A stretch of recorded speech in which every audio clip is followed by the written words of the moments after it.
En el libro del profeta Isaías, una vez más leemos la palabra de Dios. En el capítulo 40 de Isaías, y voy a leer el versículo primero que dice: Consolaos, consolaos, pueblo mío, dice vuestro Dios. Realmente me hubiera gustado si dispusiéramos de tiempo, me hubiera gustado leer todo el capítulo de Isaías capítulo 40, que comienza con una palabra de consuelo. Y yo quiero animarlo a que usted lea el libro de Isaías y particularmente la segunda parte de Isaías, que es un libro de consolación, de consuelo.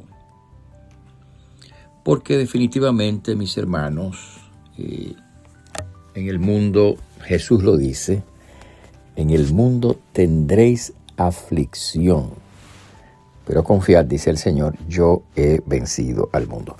Entonces, este capítulo 40 del profeta Isaías comienza así, comienza diciéndole al pueblo, diciéndole a los creyentes que se consuelen, que reciban consuelo.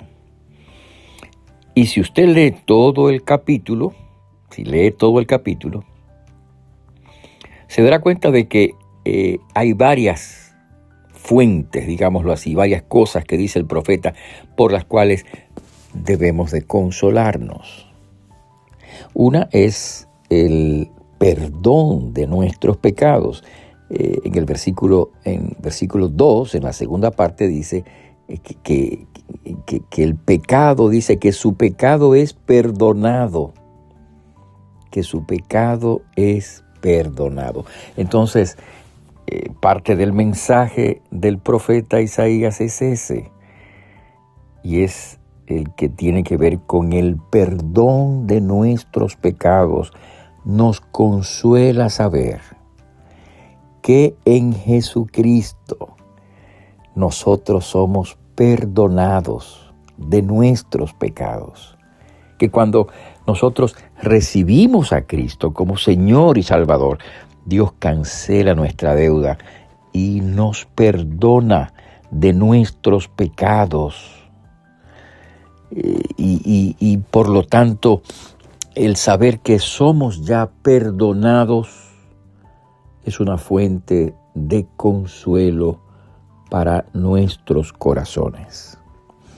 Ahora, todo el capítulo sigue añadiendo otras formas, otras expresiones, otras fuentes, por así decirlo, de consuelo para el creyente. Por ejemplo, nos consuela saber que la palabra de Dios permanece. La permanencia de la palabra de Dios en el versículo 8 dice: sécase la hierba, marchítase la flor, mas la palabra del Dios nuestro permanece para siempre. Así que ese es otro elemento fundamental que consuela el corazón del creyente, que la palabra de Dios permanece para siempre. Con su mensaje de consuelo, con su mensaje de salvación, con sus promesas de socorro, de ayuda, la palabra de Dios permanece para siempre. La Biblia, la palabra de Dios es viva y es eficaz.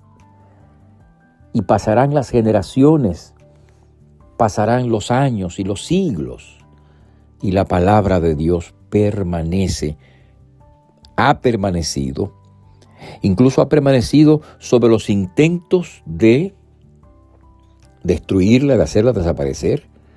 Y más bien quienes han desaparecido son aquellos que han tratado de hacer desaparecer la palabra de Dios. La palabra de Dios permanece para siempre.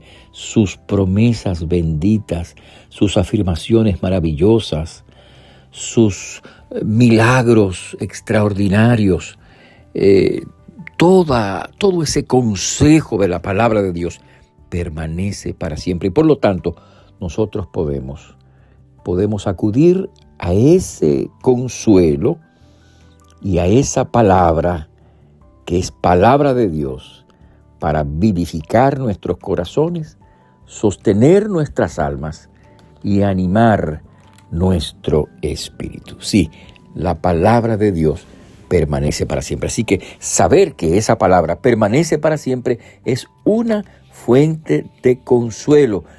Sí, nos consuela el perdón de nuestros pecados, nos consuela la permanencia de la palabra de Dios y también nos consuela ante todo la seguridad de la presencia del Señor. Isaías capítulo 40 dice, no temas, di a las ciudades de Judá, ved aquí al Dios nuestro. He aquí que Jehová el Señor vendrá con poder y su brazo señoreará. Y aquí su recompensa viene con él y su paga delante de su rostro. Sí, la palabra de Dios permanece para siempre y la presencia de Dios es real en nuestras vidas. Cuando Jesús dio la gran comisión a los discípulos, aquella famosa comisión que se encuentra en el Evangelio de San Mateo, en el capítulo 28, cuando Jesús le dice a los discípulos que vayan por todo el mundo y prediquen y hagan discípulos. Al final, el Señor dice, y he aquí, yo estoy con vosotros todos los días hasta el fin del mundo. Así que es una de las grandes fuentes de consuelo saber que no solamente la palabra de Dios está con nosotros, pero saber que la presencia de Dios va con nosotros donde quiera que vayamos, cualquiera que sean nuestras circunstancias. Y como dice el Señor, yo estoy con vosotros todos los días. Quiere decir que los días luminosos y hermosos, el Señor está con nosotros. Los días nublados y difíciles, el Señor está con nosotros, porque no nos ha abandonado el Señor. Él está con nosotros. Así que, hermano, recibe consuelo de estas preciosas palabras y una vez más abrázate a la seguridad de que el Señor va con nosotros y que los que esperan, porque así termina este capítulo, los que esperan en el Señor tendrán nuevas fuerzas. Que Dios te bendiga, que Él te otorgue esas nuevas fuerzas. Te habló el pastor Freddy Noble, pastor de la Primera Iglesia Bautista Hispana de Manhattan. Dios te bendiga.